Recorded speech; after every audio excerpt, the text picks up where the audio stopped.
Okeyo.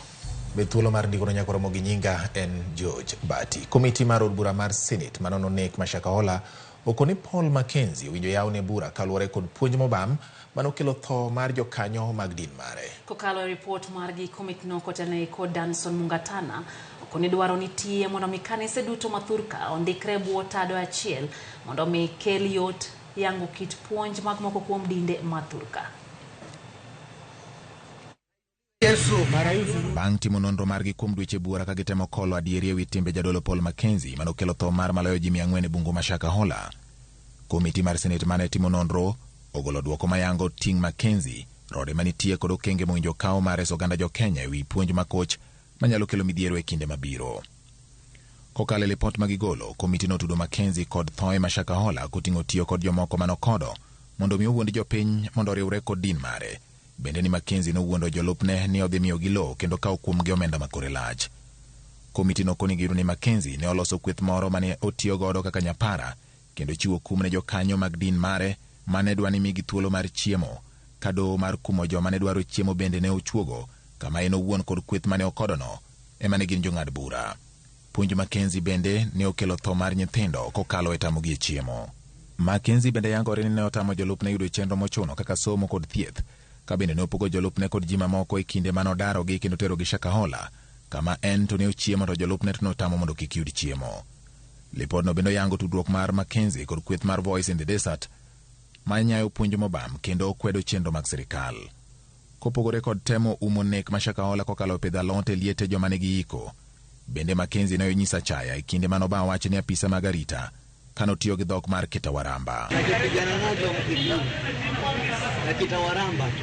Mondo keto kenge makare, komiti mar Senate matimo nonro ewi nek Mashakahola dwaro ni mondo bad migawo mar obila mag okwach kich DCI onon kendo omak bura ne Paul Mackenzie e ndalo 30 bang' od bura mar Senate puodho lipodno. Gidwaro ni ogai mar jomin buche omak bura ne Mackenzie ka giseyudo lipot kowuok kuom obila mag okwach kich, kendo bende mondo non ng'ata manyalo bedo gi tudruok kod Mackenzie gi din mare kendo mak nigi bura bed ni giwuok e pacho kata e pinje maoko, ka jogo mawuok e pinje maoko to winjo bed ni duok e pinjegi mapiyo. Komiti no bende dwaro ni mondo riembe pacho ka jokanyo mag kweth miluongo ni Voice in the Desert mosebedo kanyayo puonj mobam kendo kwedo chenro mag sirikal, kendo ni jatend migawo mar arita oyang ne Senate kaka chenro mag nonro ewi Shakahola dhi nyime. Lipodno bende koni dwaro nitie mondo ogai mar jomin buche oyaw kendo manyien buche manosemako Paul Mackenzie kinde mokalo, kendo jatend migawo mar arita oket lai mag yango dinde makoch ka od bura bende kori dwaro ni mondo mi onon manyien chike matayo kaka ichugo kanisa e pacho ka. Mondo thir puonj mamoko mobam manyalo bedo ni tayo kod jokanyo manoyudo puonj kowuok kuom Paul Mackenzie, komiti mar Senate onyiso jatend migawo mar arita mondo lor ute lamo duto manitie gi tudruok kod din mar Good News International Ministries, ka obila mag okwach kich kod ogai mar jomin buche bende owinjo bed ni ng'wano mwandu Mackenzie kod jokanyo mage, kendo bende yang din mar Good News International kaka riwruok mokwong. Komiti no bende dwaro mondo Attorney General oyang din mar Mackenzie kaka riwruok makedo gi chenro mag sirikal, kendo ni jadek riwruoge oruch oko ndikruok mar din mar Mackenzie. Lipodno dwaro ni migawo mar arita okony joma ne otony Shakahola yudo obok mochuno kaka opande, obok mag lowo kod mag somo, ka gidwaro bende mondo telo mochung' ne tudruok e pacho ka CA olos kod YouTube kod Facebook mondo mi oruch oko puonj mag Mackenzie mane oket e mbui.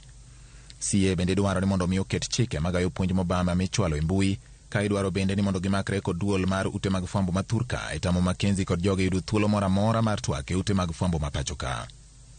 Komiti no bende oseyo jokanyo mag komiti mar arita e kaunti ma Kilifi kuom nerem thiro nek Mashakahola kaluwore ni ne ok giyango gik mane dhi nyime Shakahola e kinde mowinjore, kendo gidwaro ni mondo mi apisa go kawnegi ondamo mager.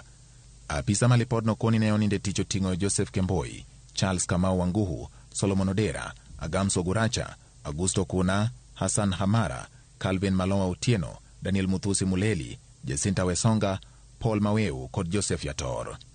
Lipod mar komiti no dwaro ni mondo gol ndikruok mar kanise kowuok e apisi mar duol mandiko riwruoge, kendo kanise duto te ma pacho ka nyaka ndikre e bwo tado achiel, kendo ni ma ibitim e bwo Attorney General.